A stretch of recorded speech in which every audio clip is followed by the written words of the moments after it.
Jared McCain, welcome to Philadelphia. Thank you. Something that I was excited to learn about you is that you're a journaler, right? For sure. Every day since high school?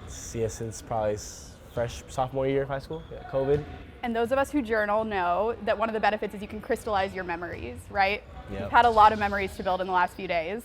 Yeah. What memories are you crystallizing from draft night?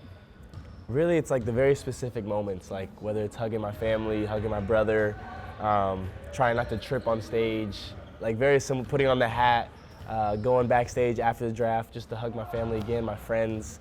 Very specific moments I like to journal about and kind of visualize. And you come almost straight to Philadelphia, which is a city you said you haven't spent much time in. So what are your first memories of Philly going to be?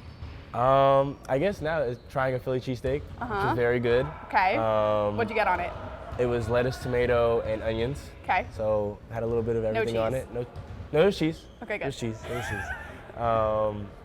But yeah, I think that's probably the main memory I have right now. But going over the bridge from New Jersey to Philly, yeah, we'll see what memories we get to make out here though.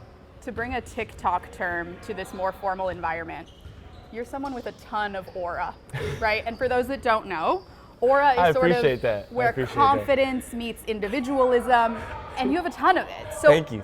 How would you describe in your own words the Jared McCain aura? I think it's just a positive vibe. He tries to just have fun with life, and yeah, I think that's pretty much it, just positive vibes. That's what I try to bring everywhere. And that's a persona that's very clear in your online presence. How would you describe how that persona might differ from your basketball persona, which I know you've been very intentional about keeping basketball sort of the main thing, and the internet is secondary. Yeah. What's it like to live those sort of it's like a Hannah Montana thing, like the two different lives? Yeah, I get a lot of the Troy Bolton comparisons, Corbin Blue comparisons. That's my player comp right now.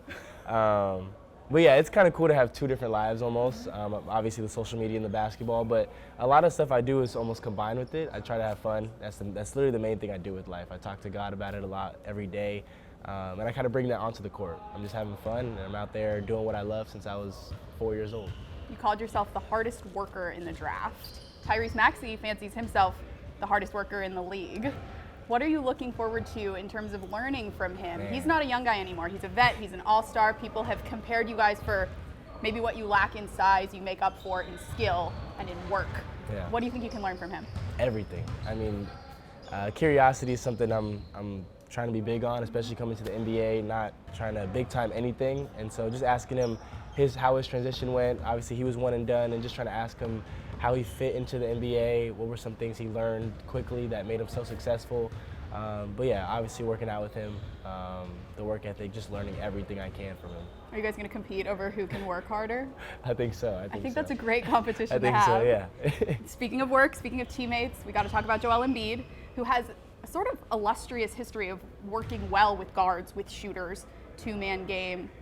A Duke shooter that was here a few years ago, they thrived together, right? Two Duke shooters, actually, if you want to talk about JJ and Seth. Oh, okay, yeah. I was thinking Seth, I forgot about JJ. That's how long I've been here. We will talk about JJ though, Lakers. Illustrious career, yeah.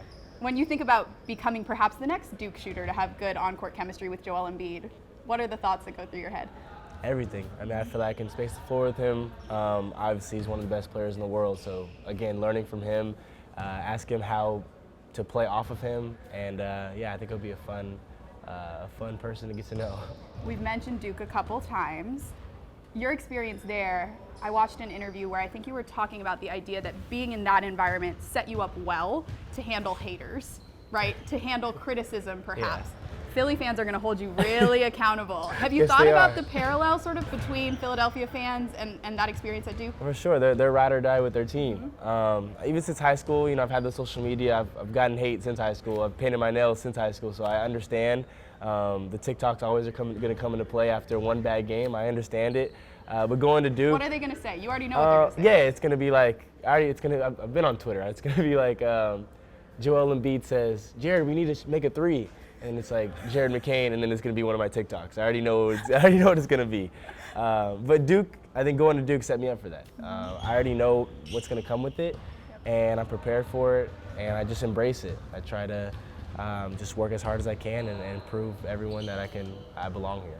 You've been journaling since high school. You've been painting your nails since high school. Why is this individualism that you really, really sort of lead the charge in so important to you? I think it's just being myself. Like my parents have instilled in me to just be myself since I was a kid. And whether they supported the painting nails or the TikToks or anything like that, they're always gonna just love me no matter what. And I think having that confidence along with them has built me to the person I am today. Like I'm not gonna stop. I've gotten here being myself, and I won't stop now for anybody in the comments telling me to not paint my nails or something. And you're gonna inspire a lot of young kids, by the way, that might be dealing with similar things and trying to grow into themselves. What's your message to young kids that might wanna walk on perhaps not the beaten path or be themselves like you? What do you hope that they can learn from you? Just like find whatever you love, find whatever makes you happy, and just continue it. It doesn't matter if somebody doesn't like it or doesn't agree with you. If you like to paint your nails, paint your nails. If you don't, you don't. You like journaling, you like meditation, just find whatever you love, continue to do it, and reach your goals. I think always trying to dream chase is something I've been big on my whole life. You've mentioned your parents, you've mentioned your brother a lot throughout this draft process. What little pieces of each of them are you going to take with you into this next phase? I think my brother's big on gratitude as well, and just staying present. Like, there's a lot of stuff gets thrown at you in the NBA. It's very quick, so you have to just embrace every moment and try to take it in and learn as much as possible. I mean, these are the best players in the world, and I'm a rookie coming in, and I'm trying to be one of those. So I'm just gonna ask them as many questions and have them as a backbone for anything I need. What about mom and dad? You mentioned brother, but maybe specific things you might Yeah. take from mom, who I saw here today, and she seems just I think so proud. my mom's, it's very easy with my mom. It's just the positive attitude. Like she's a bubble of light wherever she goes. So I think I'm just trying to bring that wherever I go. And then my dad, you know, he put the basketball in my hand. So I think with him, it's more keep the main thing the main thing. Like love what you do and work hard at it and continue to reach your goals. So I got a good balance of both. So I don't usually lead with this, but I also went to Duke. Oh. Okay. Last question. Okay. We're going to leave on this one for those still watching, the Duke people. What's your cookout order? Oh. Is this like, what time of day is this? Well, if you're eating there in the morning, I have questions. Yeah, that is a good question. Yeah. Okay, It's so the it's end of later the at day. night. You want Okay. a little treat. I'm getting the bacon cheeseburger tray with double Cajun fries and the peanut butter milkshake. Only peanut butter. Yeah. You're not throwing anything chocolate. extra. I think it would be the Reese's. Chocolate and I don't know if peanut it's butter. Reese's, but it's peanut butter chocolate. Yeah. Okay, don't knock it till you try it. Blueberry Oreo cheesecake. We'll be back in North Carolina in a couple months. You we'll can try see it about out. that one. I don't know about that. Jared McCain, thank you so much. Thank you. It was a pleasure to see you, and Billy's very excited. I'm very excited too.